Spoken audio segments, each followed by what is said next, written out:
పేదల పెన్నిధిగా పేరు తెచ్చుకున్న మహానుభావుడు కేంద్ర మాజీ మంత్రివర్యులు గడ్డం వెంకటస్వామి సేవలు మరవలేనివని కాంగ్రెస్ పట్టణ అధ్యక్షుడు గుడిపల్లి నగేష్ అన్నారు.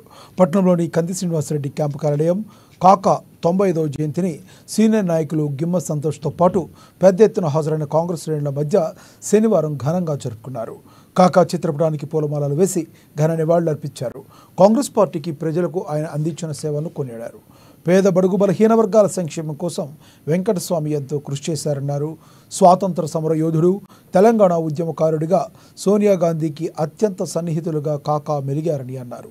అలాంటి మహానుభావుడు మరెందరికో ఆదర్శనీయమన్నారు. వెంకటస్వామి కుటుంబం అంతా ప్రజాసేవలోనే కొనసాగుతుందని గిమ్మ సంతోష్ అన్నారు. ప్రస్తుతం ఆయన కుమారులు మనవడు సైతం రాజకీయాల్లో రాణిస్తుండడం ఆ కుటుంబానికి ప్రజల పట్ల ఉన్న చిత్తశుద్ధికి నిదర్శనమన్నారు. వెంకటస్వామి ఆశయాలకు అనుగుణంగా నడుచుకోవాలని ఆయన పిలుపునిచ్చారు.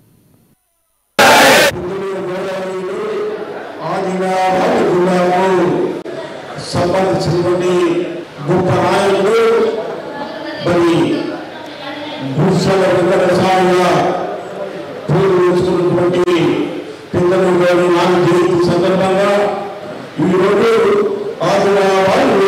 కాంగ్రెస్ పార్టీ ఇన్ఛార్జ్ సూర్యుడు కంది శ్రీనివాసరెడ్డి గారి ఆదేశానుసారంగా మరి కాంగ్రెస్ పార్టీ శ్రేణులు కలిసి ఈ కార్యక్రమాన్ని నిర్వహించడం జరుగుతూ ఉంది.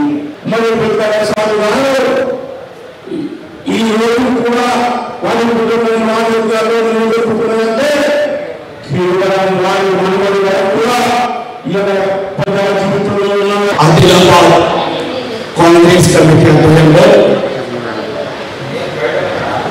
అసెంబ్లీ ఇన్ఛార్జ్ కంది శ్రీనివాసరెడ్డి గారి నేతృత్వాన ప్రదేశ్ కాంగ్రెస్ పిలుపు మేరకు ఈరోజు కాకా గుడిసెల వెంకటస్వామి గారి జయంతి కాంగ్రెస్ కార్యకర్తల మధ్య నాయకుల మధ్య ఘనంగా కంది శ్రీనివాస్ ప్రజాభవన్లో జయంతి ఉత్సవాలు జరుపుకొని ఆయన యొక్క గుర్తులు గుర్తు చేసుకుంటే కాంగ్రెస్ లో పుట్టే ప్రతి బిడ్డకు, కాంగ్రెస్ లో నడిచే ప్రతి నాయకుడికి ఒక దిశ ఉన్న నాయకుడు